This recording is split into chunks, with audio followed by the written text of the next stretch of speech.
terlihat terhormat.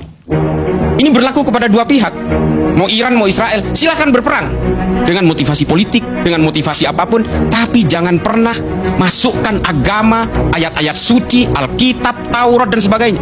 Jangan masukkan ke situ. Karena apa? Yang menjadi korban adalah peradaban manusia. Dan ini bukan hanya terjadi hari ini. Semua perang-perang pembantaian, termasuk juga pembantaian Sayyidina Husain di Karbala dan sebagainya, itu kan sebenarnya atas nama kepentingan politik. Termasuk orang yang hari ini mengkafir-kafirkan Syiah sebelumnya. Saya bukan Syiah, tapi gara-gara ngomong begini saya sering dituduh Syiah. Saya ini Islam aja, nggak usah dibagi-bagi dalam sekte, meskipun saya NU ya. Tapi jangan kemudian aksi-aksi pembantaian terhadap orang lain, pembunuhan orang lain, baik secara masif atau secara personal, jangan kemudian dilegitimasi dengan berbagai sitiran seolah-olah itu perintah Tuhan. Itu bukan perintah Tuhan, itu perintah ambisinya sendiri. Dan perang Iran dan Israel hari ini adalah tanggung renteng dari produk-produk kolonial. Ini produk-produk kolonial semua. Tanah orang lain diputuskan oleh orang lain untuk dibagi-bagi. Dan hari ini semua berkecamuk tuh. Perang India dan Pakistan itu juga produk kolonial itu. Karena dibagi-bagi oleh penjajah. Termasuk juga apa yang terjadi di Israel dan berbagai tanah Arab di Timur Tengah itu. Ini kan hasil perjanjian Sykes-Picot. Setelah itu Arthur Balfour. Setelah itu kemudian berusaha dinetralisir oleh Abraham Accord dan sebagainya. Sudah terlambat. Permusuhan itu sudah menjadi residu dan mengekstraksi di banyak orang. Kenapa? Karena dibawa ke dalam ranah teologis. Dan itu banyak terjadi.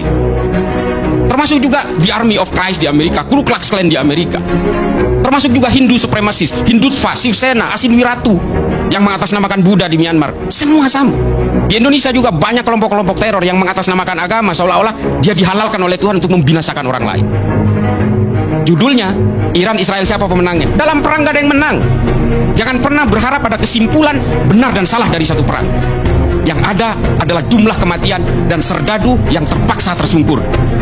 Ernest Hemingway yang bicara begitu. Hannah Arendt juga begitu. Guru-guru saya di Amerika hampir semuanya orang Yahudi. Mengajarkan saya apa? Mengajarkan saya tentang filsafat dan sejarah Islam. Ada orang Arab juga yang mengajarkan itu. Dan semuanya berkesimpulan yang sama. Tidak ada yang bisa dibenarkan dari Holocaust, tidak ada. Tapi jangan juga membenarkan pembantaian orang-orang di Gaza. Ini soal kemanusiaan, gak ada hubungannya sama agama. Karena kemanusiaan itu al-insaniyah qabla tadayyun. Kemanusiaan itu beyond dari semua agama. Orang sebelum mengenal agama menjadi manusia dulu. Makanya saya bilang di awal tadi, semua manusia apapun sukunya, apapun agamanya, diciptakan oleh Tuhan yang sama. Qul huwallahu ahad. Tuhan itu hanya satu, dari Abrahamik, keyakinan-keyakinan itu. Maka kemudian untuk apa kita kemudian menyitir-nyitir segala macam dengan keyakinan-keyakinan teologis? Maka kemudian silakan berperang, dalam konteks silakan berperang, tapi jangan bawa agama. Karena apa? Agama kemudian belakangan ini menjadi tidak populer, muncul Islamofobik dan sebagainya. Karena apa? Orang melakukan kekerasan atas nama agama. Orang-orang Rohingya terusir dari tanahnya sendiri, kampungnya dibakar, orang-orang yang tersisa masih dibunuh atas nama Buddha. Padahal semua agama itu pasifisme basisnya, mengajarkan rasa tawadhu, rasa rendah hati dan sebagainya.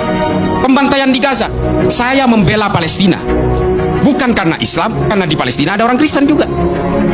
Kalau hari ini saya membela Iran misalnya, bukan karena Iran itu Syiah, bukan karena dia itu Islam, tapi di Iran juga ada orang Yahudi dan sinagog. Saya pernah hadir ke sinagog, saya berceramah di sinagog.